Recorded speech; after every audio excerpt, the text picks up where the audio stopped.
So, welcome to another reading of the Ramayana. Um, Betty, why don't you start Oh, with I have chapter a mouth. 70? I Oh, you have a have mouthful. sorry. Yeah. Oh, you were chewing it so daintily. I didn't notice. Yeah. Um, oh, why don't I start actually, come to think of it, because I didn't get to read last week. Chapter 72, is this Narayana himself? Rallied by Angada, the Vanaras recovered courage, reformed in battle order, and prepared to receive Kumbhakarna. They hurled rocks at him and dealt heavy blows with trees plucked by the roots. But he disregarded them all, and with a smile on his face, went on dispatching the Vanaras with a methodic cruelty that was most terrifying. Some of them retreated to the newly built dam, while others tried to save themselves by concealing on the shore of the sea and the forests. Once again, Angada had to encourage the Vanara chiefs and warriors and get them to reform and attack Kumbhakarna. Dvivida, Hanuman, Nila, Rishabha, Saraba, and other chiefs attacked Kumbhakarna fiercely, but he disregarded them all and continued his ruthless slaughter of the Vanaras. Angada himself received a blow, as a result of which he fainted and fell on the earth. Sugriva was struck down. Picking up the unconscious Vanara king, Kumbhakarna carried him with joy towards Lanka.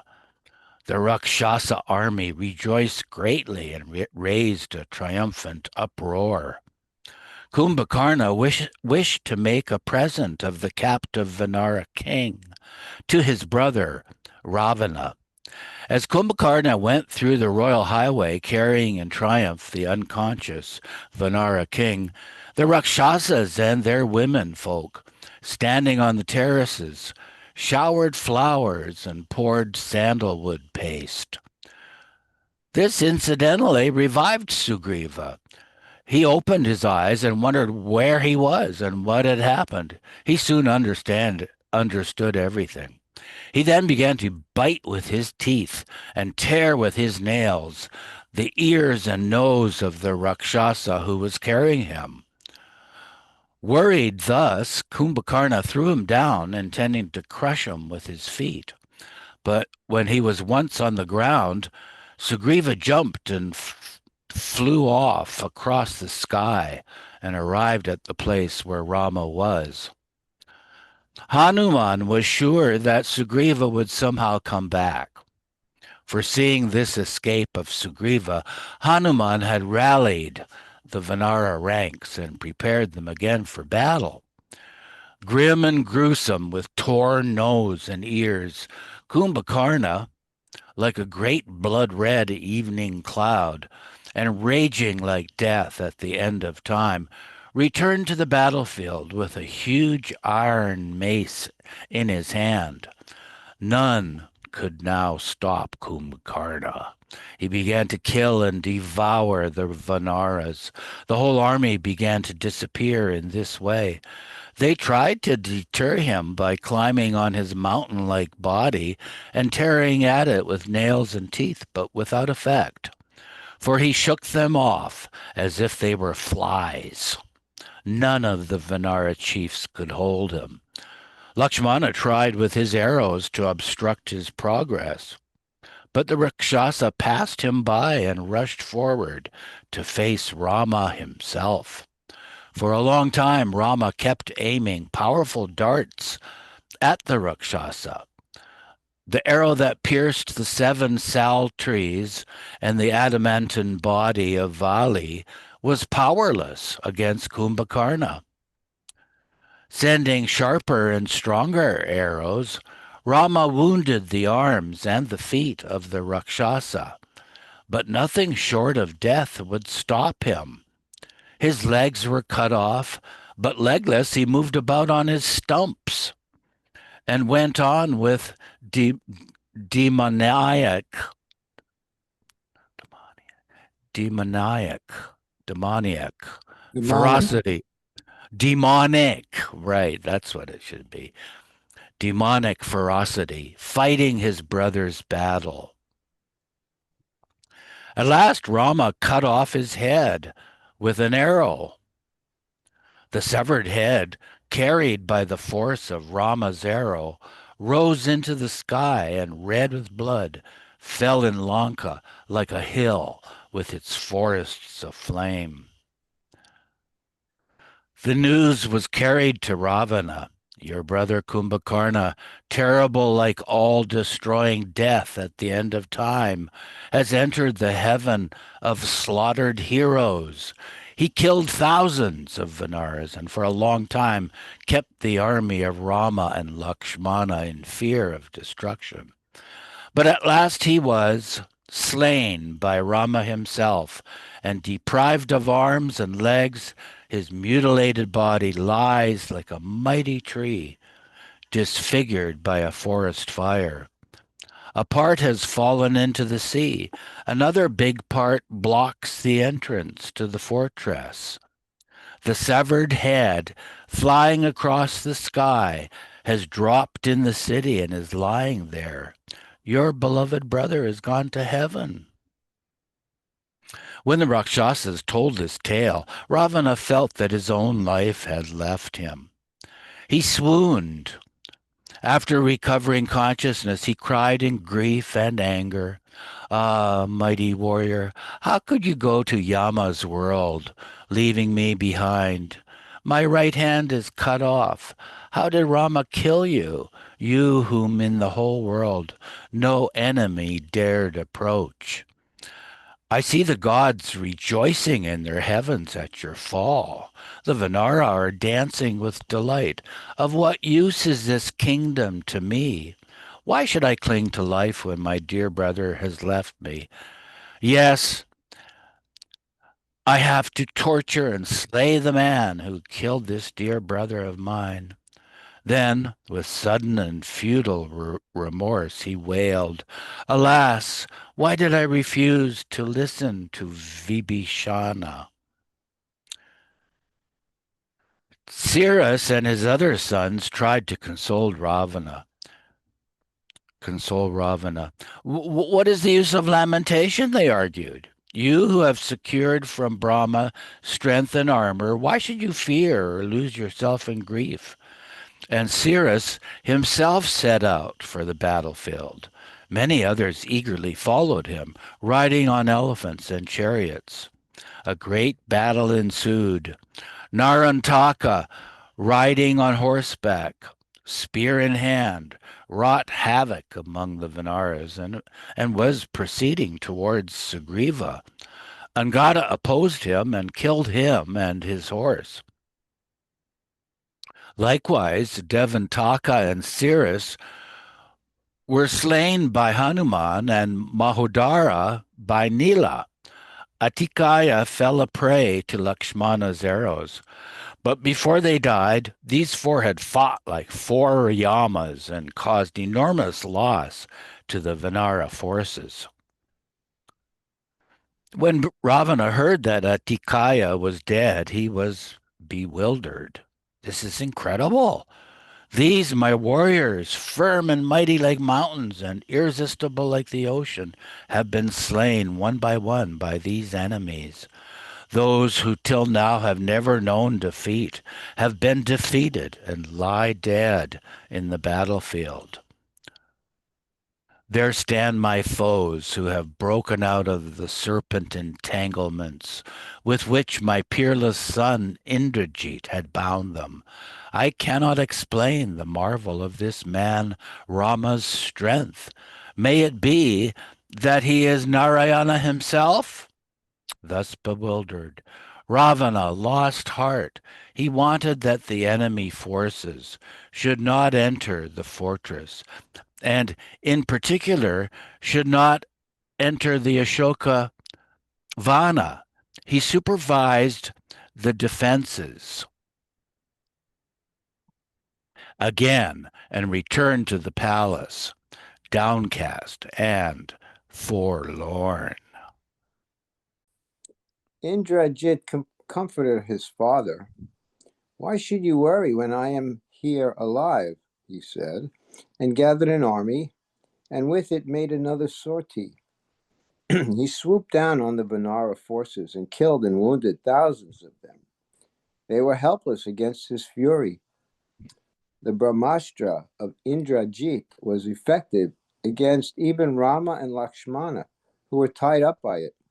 They lay unconscious on the ground, and the Rakshasa prince went straight to his anxious father with the glad news of this achievement. The Bhishana rallied the Vanara leaders, who had scattered in all directions, and put hope and courage into them. Jambaban, who was more dead than alive, moved slowly among the Banaras, inquiring, Is Hanuman alive? Yes, I am here, said Hanuman, and bowed low before Jambaban. My son, said the old Vanara, proceed northwards at once across the sea to the Himalaya range. Between the Rishaba and Kalesa peaks, there is the hill of herbs. In that hilltop are 4 medicinal plants. If you bring them here quickly, Rama and Lakshmana and the Vanara army will recover consciousness. Their wounds will be healed and they will fight again. Do this without loss of time. Only you can do this. Accordingly, Hanuman sprang up into the air and moved fast. He reached the hill described by the venerable Jambavan, and as he could not identify the plants, he carried the whole hill and returned with it to Lanka. Even with the approach of Sanjeevi Hill, Rama and Lakshmana and the Vanaras felt the darts slip off their bodies. Their wounds healed, and they became strong and stood up. The battle was resumed. Taking counsel with Rama, Sugriva now chose a few Vanaras and ordered them to enter Lanka and set fire to the city. Towards midnight, they entered the city with torches. They attacked and overpowered the sentry and set fire to the palaces and turrets of Lanka. Houses in their thousands were reduced to ashes. The proud city was reduced to a mass of ruin. Valmiki describes this incident in detail. It reads very much like the destruction of cities in modern battles with which we are now familiar.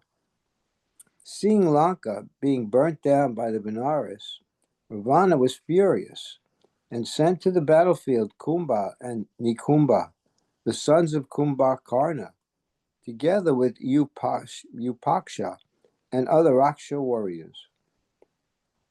After another terrible battle, Kumbha was slain by Sugriva and Nikumbha by Hanuman. Makaraksha, son of Kara, who opposed Rama, fell to his fiery arrows. Many more mighty Rakshasas perished. Then, at the bidding of Ravana, Indrajit went once again to the battle. He rose into the sky and became invisible. Thus, he fought again unseen by the Benares. Indrajit, and by his necromancy, created a Maya Sita, and putting her in a chariot, took her before the Vanara army and seemingly killed her in their presence. Deceived and horrified by this, the Vanaras asked themselves, what good is it now to continue this war? They left the field and went to Rama with the heart-rending news. As a result of this trick, Indrajit gained time to perform an Asuric sacrifice. Rama and Lakshmana, like the Vanara warriors, believed that Sita was dead and were lost in grief. They were completely bewildered and helpless when Bibhishana came and inquired what had happened. He listened to their story. Then he said, You have been deceived. Never would Ravana allow Sita to be killed. This is only a trick of sorcery. Indrajit tries to defeat you through magic. Having given up all hope of achieving success by normal means, he has gone to perform an Asuric sacrifice of great power. If he completes it, we cannot vanquish him. We should therefore go and obstruct the sacrifice. Let Lakshmana go at once and mar Indrajit's purpose.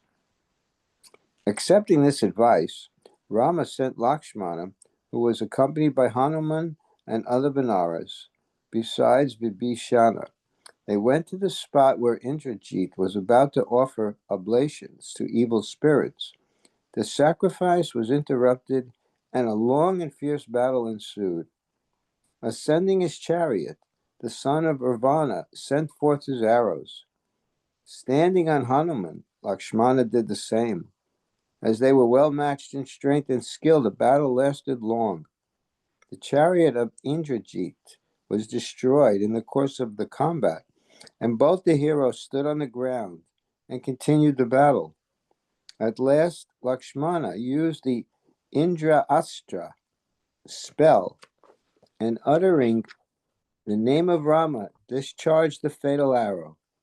The head of Indrajit was severed and fell to the ground, and as it fell, it shone like fire.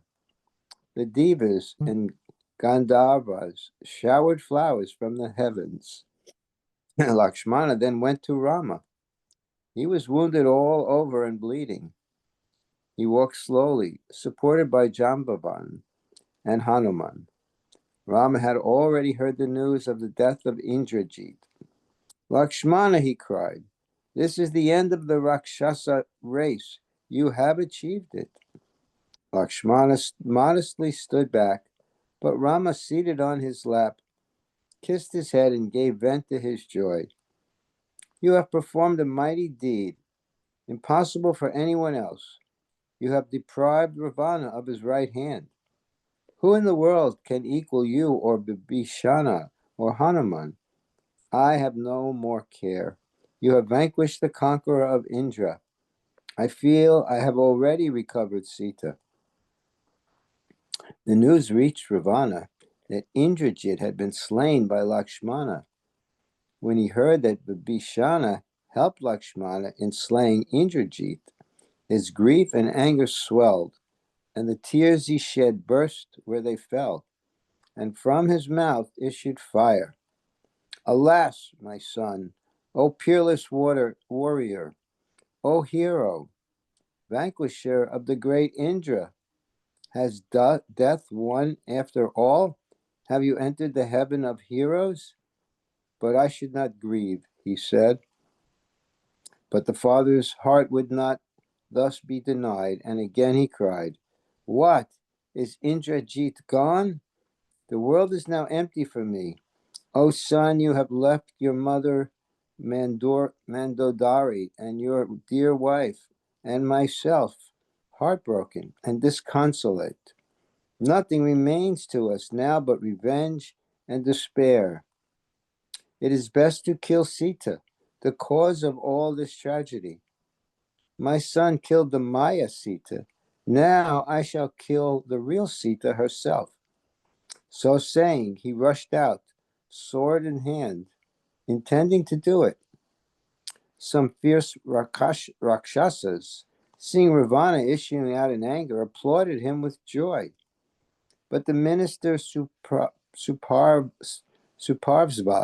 was horrified and appealed to Ravana's better sense and what was due to himself as a man and a king.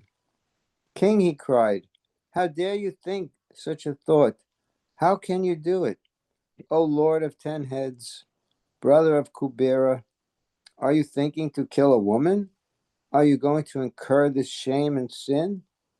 Can you thus be tempted by anger? Have you mastered the Vedas and all the sciences? You have mastered the Vedas and all the sciences. You have performed many penances. How can you end up with such a thing as this? Who is equal to you? Let us direct our anger against Rama. It will be new moon tomorrow. Gather all your armies. Issue out of Lanka. Slay Rama and Lakshmana and achieve victory. Then take Sita. Put on the armor you have secured from Brahma. Ascend your chariot and go to battle.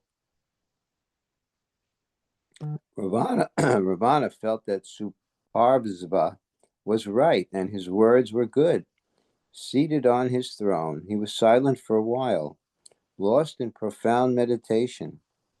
Then he addressed the commanders with folded hands, saying, "Go now with all your strength and slay Rama. If even you fail, I shall go myself and destroy him." Never before had he been so courteous and humble when dealing with his officers. Adversity had taught him this lesson. Mounted on chariots that shone like the hills on the evening horizon, and on the back of great elephants and beautiful horses, Ravana's army went in full force for the great battle. The Vinaras tore up rocks and trees and attacked the Rakshasas fiercely. The Rakshasas returned the attack with equal grim ferocity. Vinaras jumped about everywhere and worked havoc among the Rakshasas, their chariots, and animals. Each of the Rakshasas was surrounded by many Vinaras and slain. The Rakshasas, too, did not spare the Vinaras whom they killed in tens of thousands. Rama bent his bow and sent showers of arrows against the Rakshasas, who destroyed their army like a raging fire. Warriors only saw their companions fall. They could not see that Rama. They could not see Rama because of the shower of arrows. Their fear conjured up a multitude of Ramas who dealt death in all directions. Countless elephants and horses perished. Thousands of chariots were broken. The Rakshasa army was destroyed, all but a handful who fled into Lanka. The Devas, Gandharvas, and Siddhas sang the praises of Rama from above. In Lanka, the Rakshasa women clung to each other and lamented loudly that Ravana's folly should have brought this great calamity on them. Sure, Jai Baba. Jai Baba. End of Ravana. There was wailing in every house in Lanka, in Ravana's breast grief. Shame and anger seethed like a raging sea. He had so far sent his commanders and men in detachments, and brave as they were, they had been destroyed in detail. This had been the result of overweening confidence in his invincibility, and contempt for the enemy, most of whom fought with no better weapons than sticks and stones. But repeated reverses had brought him no wisdom. He had not even disputed the passage of sea, but allowed the enemy a lodgment in his island. But negligent and reckless as a general, he was brave and finally resolving to fight himself with his sole strength to destroy the foe. He set out. He had full faith in his prowess and in the efficacy of the boons he had secured, and he went forth with confidence, mounted on his divine chariot that was drawn by 8 horses and filled with all the manner of weapons, accompanied by a division of Rakshasa chariot warriors. As Ravana issued out of Lanka, the sun seemed obscured by an unpredictable directed eclipse, and foul birds and beasts of the night rode at large with weird Leo illuminated crisis. But disregarding it all, Ravana drove out to battle and accompanied by Virupaksha, Mahodara, and Mahaparsva.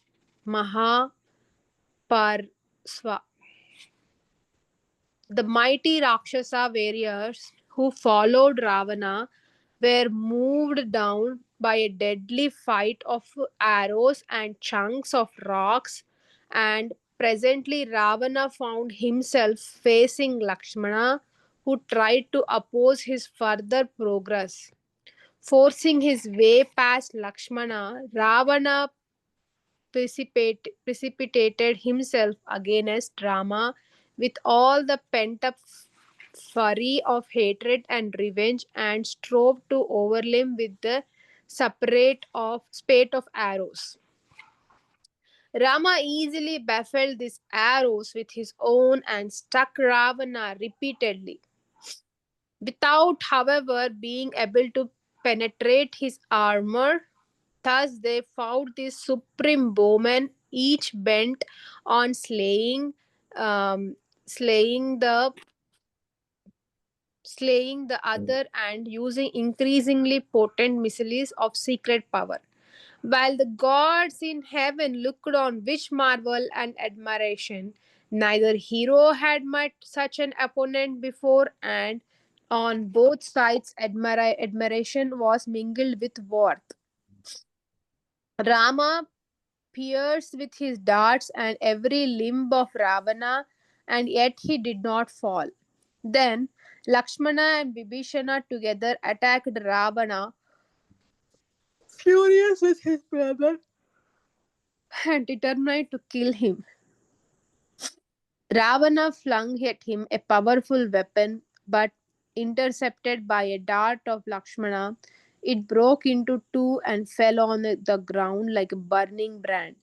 Once again, Ravana aimed another mighty Sakti against Vibhishana. These two Lakshmana intercepted. Then Ravana hurled a Shakti at Lakshmana, crying, "Now you are dead."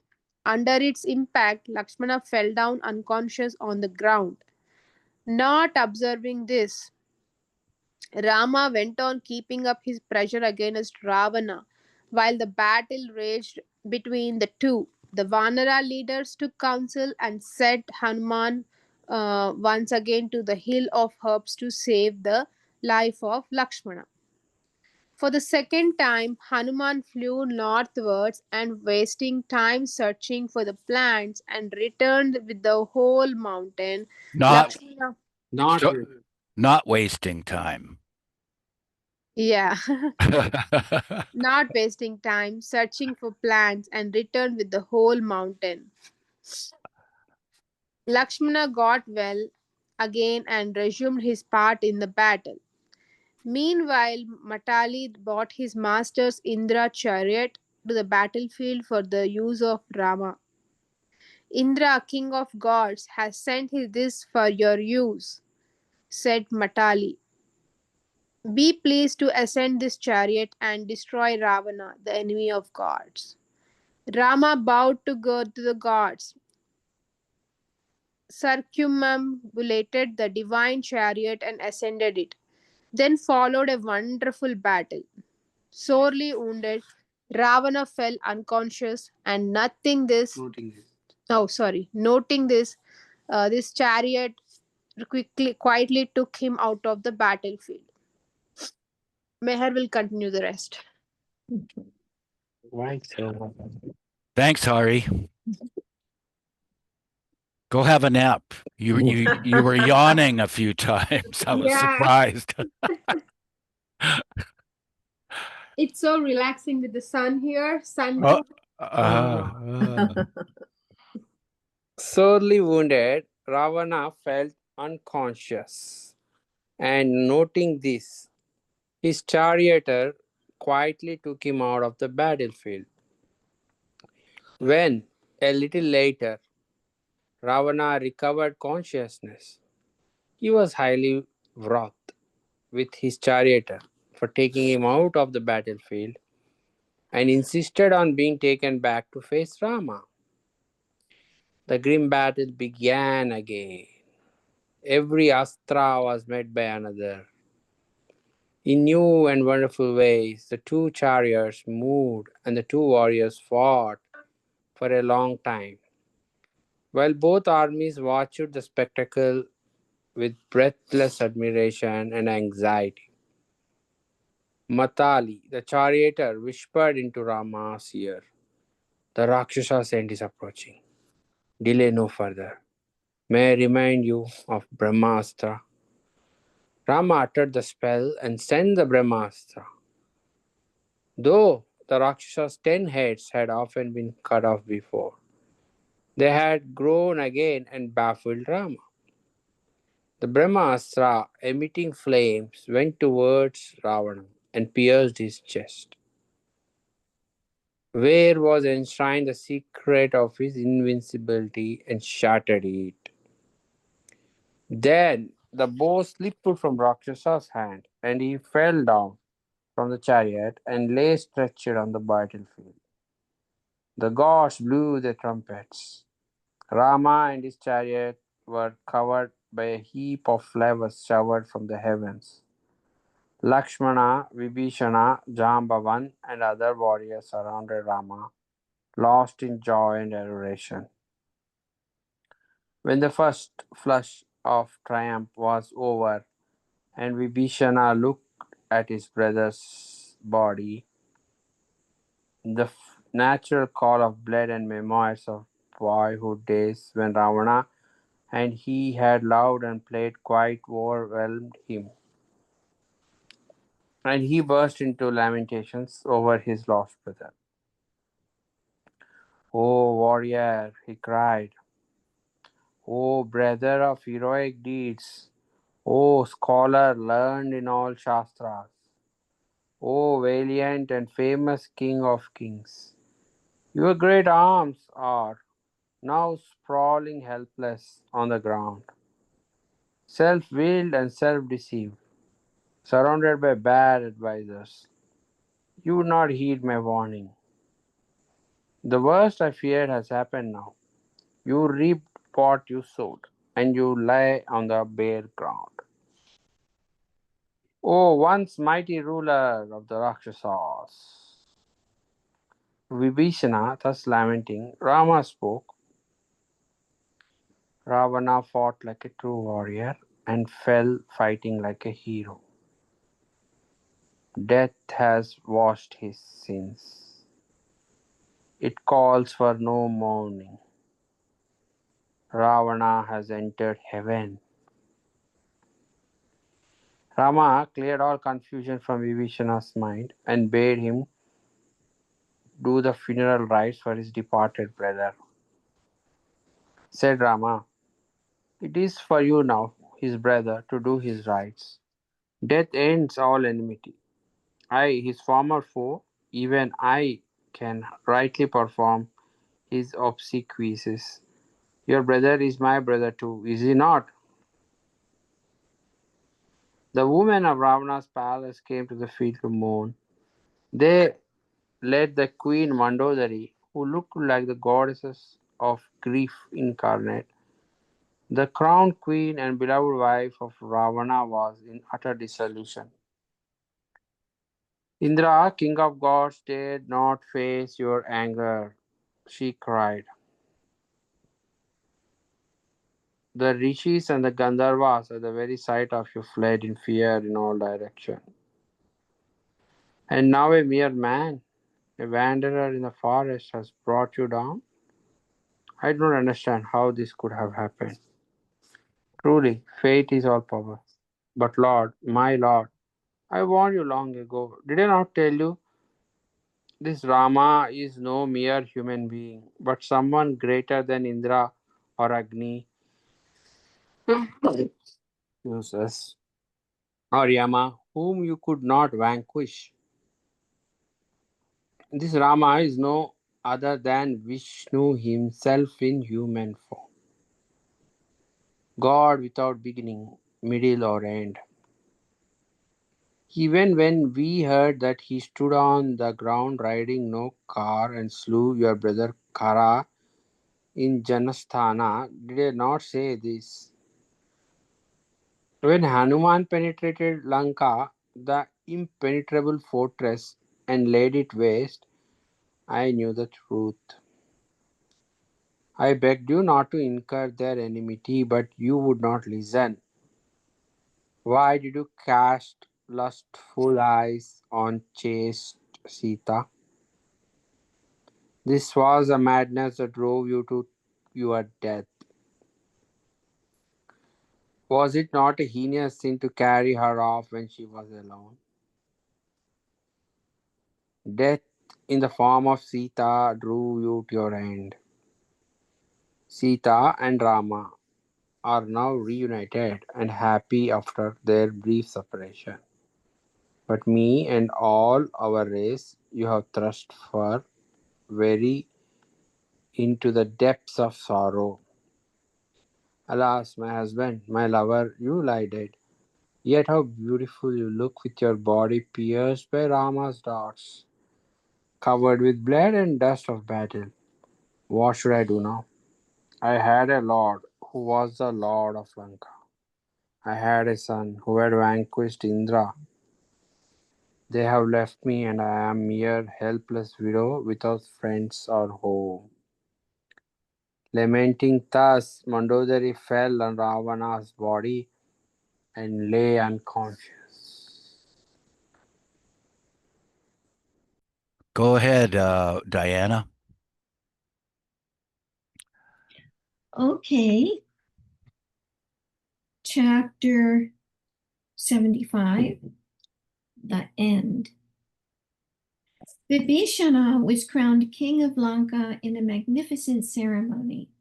The new lord of Lanka came out to the Vanara camp and bowed low before Rama. Then Rama said to Hanuman, "With the king's permission, enter Lanka and tell Sita what has happened." Hanuman accordingly took permission from Vibhishana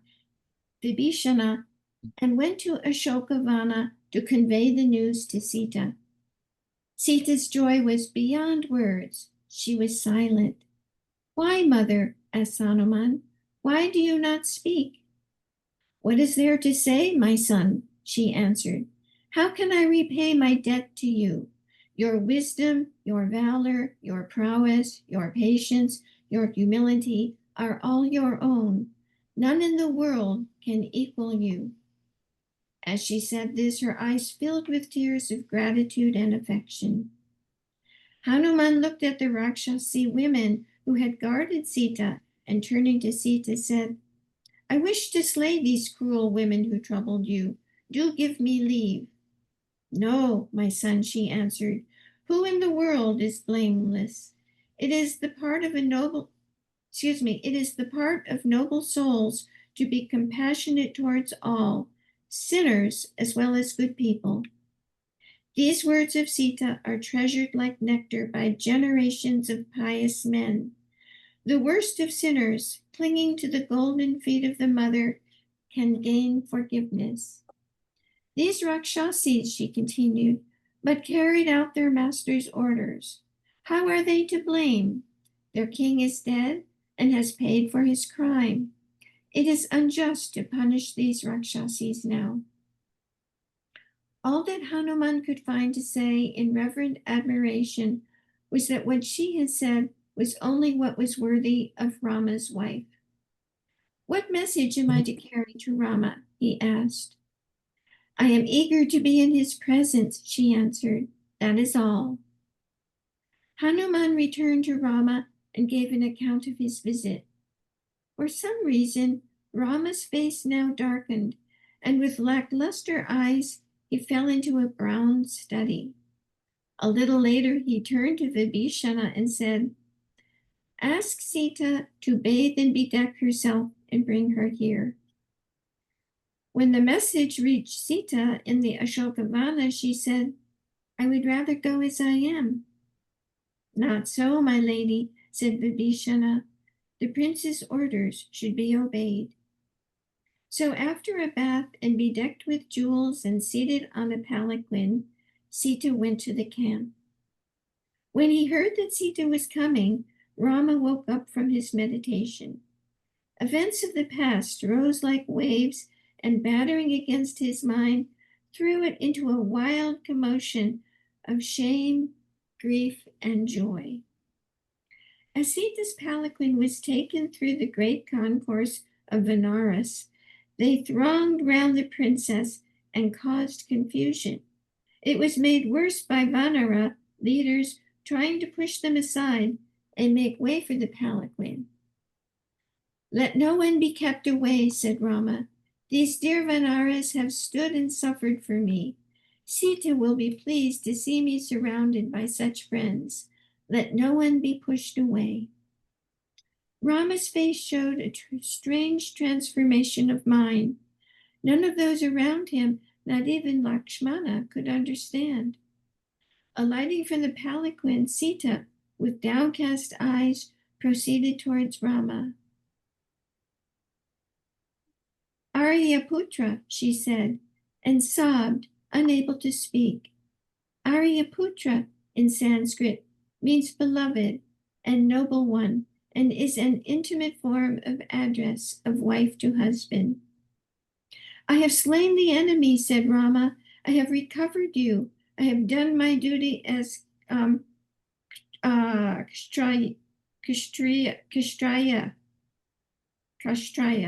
My vow is now fulfilled. Incomprehensible and wholly unexpected were these words that he uttered. His face darkened for some reason.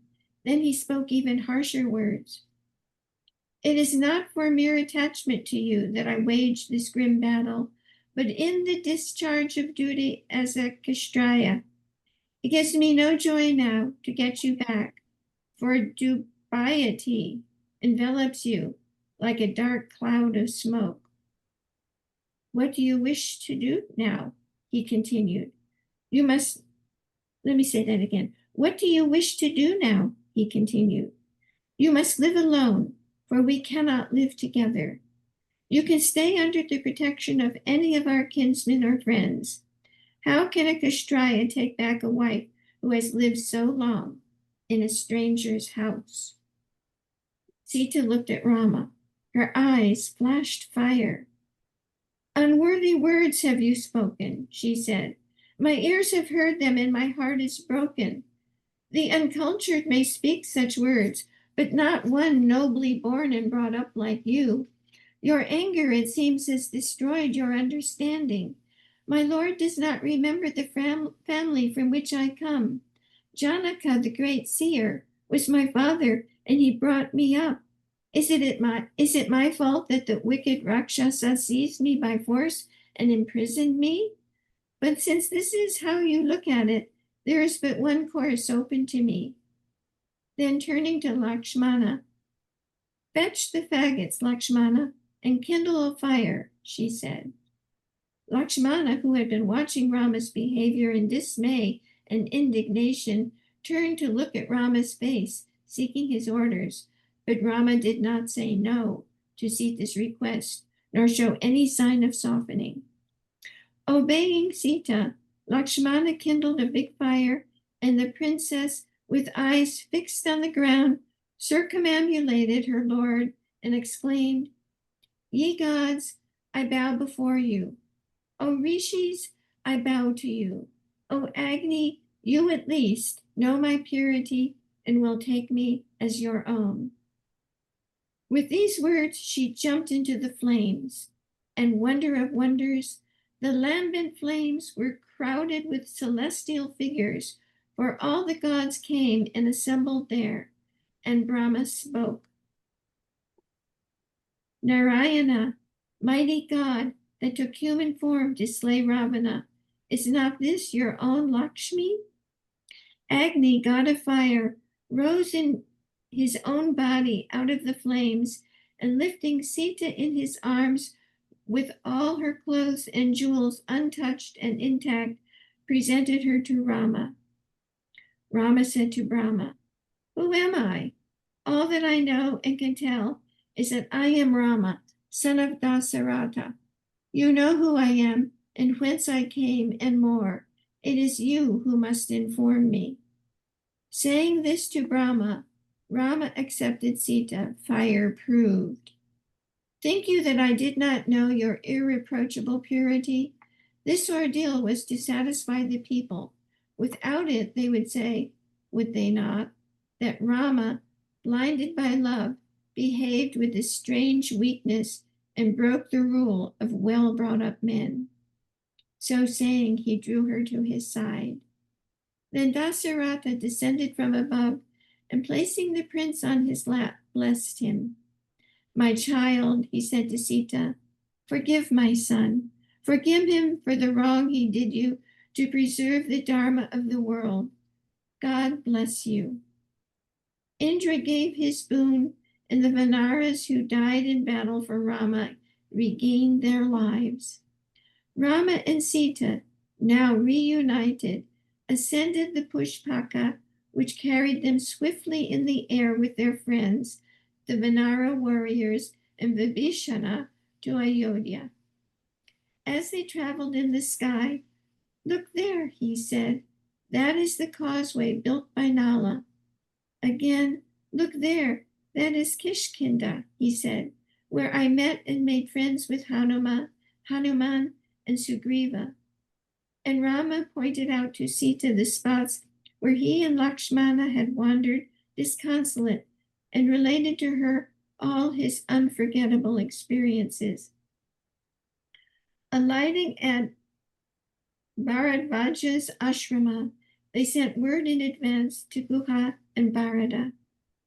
The city of Ayodhya swam in a sea of joy. Rama and Bharata met. Planning for Bharata's sake, ambitious Kaikeya and her hunchback maid had contrived and concocted plots. But now, as Bharata bowed at the feet of Rama, a joy deeper than what they had planned for him was his. What kingly crown could equal the joy when found at Rama's feet?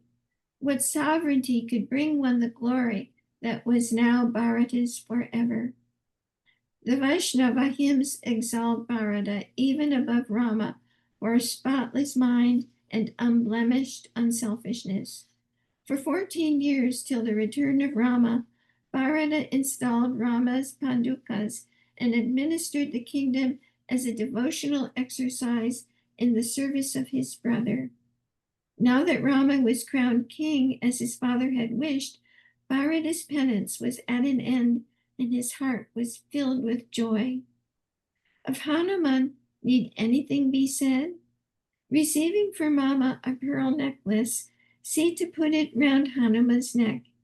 He saw the smile of divine grace brightening her face as she did so. What more could Hanuman desire? I have retold in brief compass the story of the Prince of Ayodhya as sung by Valmiki.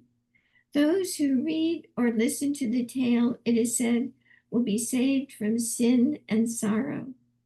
Sri Sankara, the master of wisdom, has said that if one keeps in one's heart the son of Dasarada and meditates on him with reverence, one's sins will all be burnt up as chaff in a fire.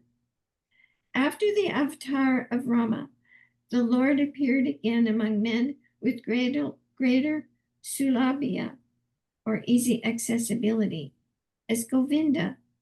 He lived among shepherds as one of them and served Arjuna as a chariot driver. At the end of the Gita, the Lord says to Arjuna, "Believe in me as sole refuge, cast aside all doubt, and come unto me. I shall save you from all sins. This is truth, friend. Cast off your fear." This promise of Sri Krishna is addressed to all of us. We, like Arjuna, have our doubts and fears in the Kurukshetra of life, and this assurance of grace is for all of us, for we are all dear to him. J-Pop. Go ahead, Betty. Okay. Epilogue 76. Epilogue. On one occasion, Gandhiji and I were talking about a girl very dear to both of us. I said, "How did she get all these ideas and phrases of love without having read any present-day love stories?" Gandhiji said in answer, "But has she not read the Ramayana?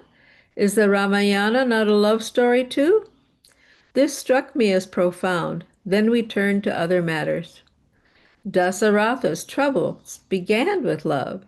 Then the love of Rama and Sita is the theme and substance of Apodhya Kanda, Ayodhya Kanda. In love that is not opposed to Dharma, we find a manifestation of God. So was it affirmed by Sri Krishna when he explained his manifold being to Arjuna. The Ramayana has for its twin theme love that is opposed to Dharma also. Oh, as its twin theme, love that is opposed to Dharma also. The Ramayana is undoubtedly a great love story. What is the twin theme? I don't know the other one. I don't know. I guess because the Rakshasa fell in love with Sita, basically. I thought Mm. it Also, was no, I thought it was that Rama had genuine love for Sita, but he had to respect the tradition that since she lived so long in a stranger's house, that he had to condemn her, and she, send her away, and then she proved herself by fire. Ah, all right, I'll read that again. The Ramayana has for its twin theme love that is opposed to Dharma also. The Ramayana is undoubtedly a great love story. Those who regard the Ramayana as an allegory interpret Sita as the individual soul and Rama as the supreme being. God seeks and pursues the human soul till he secures it. He is eager to save us. It is enough if we do not obstruct or resist. There are also other interpretations and applications of the Ramayana. Sita, the female counterpart of the Supreme Being, is the embodiment of compassion and grace. Compassion is the Supreme Mother, and she is enthroned in the heart of the Lord. When she casts her merciful glance on us, we reach the feet of God. Parvati's function in relation to Siva and Lakshmi's in relation to Hari are both identical and are just variations on the same creed of dependence on God's grace. God as Father and God as Mother are not distinct. If the Lord were to be parted from compassion, our plight would be just that of Ravana, who separated Sita from Rama. The quality of the Lord's compassion can be understood from the experience of true human love. Many meanings can be read in the Ramayana and its beauty appreciated in many ways, as from a real diamond many glorious colors emanate. 17 months ago, I began writing these weekly chapters, not without fear and trembling. This week I chose it full of thankfulness. I close it full of thankfulness for the health of body and peace of mind that enabled me to complete this humble service. Learned men will no doubt find many faults in what I have written, but they must be glad also that it has done some good. A word to the children who read these chapters. I have told you the story of the Prince of Ayodhya, mainly for your sake. Grown-up people may read Valmiki and Kamban. Those who know how to sing can render with joy the sweet songs on Rama given to us by Tyagaraja. But this story that I have told can be read direct by you, children, without anyone's help. You should look upon Rama, Lakshmana, and Hanuman like your own fathers and elder brothers who are by your side, ever eager to help you. Grow to be like Bharata, Lakshmana, and Hanuman, good and brave souls full of love and strength. Mothers, too, I know, have been reading this story with joy. This has been a great encouragement to me. They can understand why I have told the story in simple words and short sentences, for the sake of our children. Everything we do for the sake of our children, do we not? Only women can realize and relive the experiences and feelings of Sita. The story of Sita, as told by Valmiki and Kamban, can be fully appreciated only by women. Only they can fully appreciate the courage of Jatayu and the prowess of Hanuman.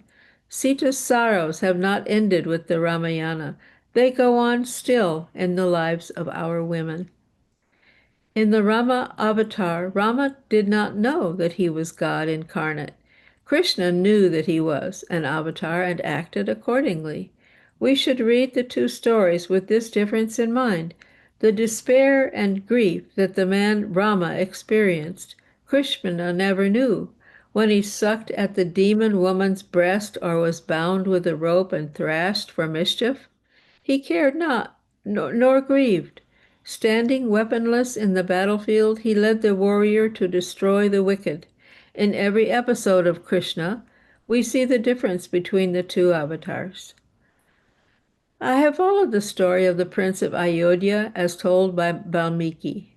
There was a legend current among people, I think even before Valmiki's time, that after recovering Sita for fear of scandal, Rama sent her away to live in the forest. This pathetic episode must have sprung from the sorrow-laden imagination of our women. It has taken shape as the Uttara Kanda of Ramayana. Although there is beauty in the Uttara Kanda, I must say my heart rebels against it. Valmiki had disposed of this old legend through the fire ordeal in the battlefield. Even that ordeal does not seem to me as consistent with Rama's character. It is painful to read it. As the prince returned from Mithila, he met Parasurama. I have heard it said that with that meeting, Parasurama's avatar came to an end. Likewise, it should be held, I think, that Rama's avatar came to an end with the slaying of Ravana. After that battle, Rama remained only as a king of the Ikshavu race. On this theory, Rama's treatment of Sita after the battle and in the Uttarakhanda can be explained simply as the behavior of a king in accordance with the customs of the times. But how can we comment on a work composed thousands of years ago and coming down to us in palm leaf manuscripts subject to corruption? Even after the fire ordeal in the Yuddha Kanda, it is said in the Uttara Kanda that Sita was sent to the forest. We may take it that it mirrors the voiceless and endless suffering of our womenfolk. Sorrow and joy are both alike, the play of God. God himself took with him his divine spouse, the embodiment of his own supreme compassion, into the world of men and women, and enacted with her a great drama of joy and sorrow in the Ramayana. Rain falling from the heaven flows into the rivers and flows down to join the sea. Again from the sea, like water, is sucked up by the sun and rises to the sky, whence it descends again as rain and flows down as rivers. Even so, feelings and values rise from the people and, touching the poet's heart, are transformed into a poem which in turn enlightens and inspires the people. Thus, in every land, the poets and their people continuously reinforce each other. The tenderness and purity and the untold sufferings of women took shape as the Uttara Rama.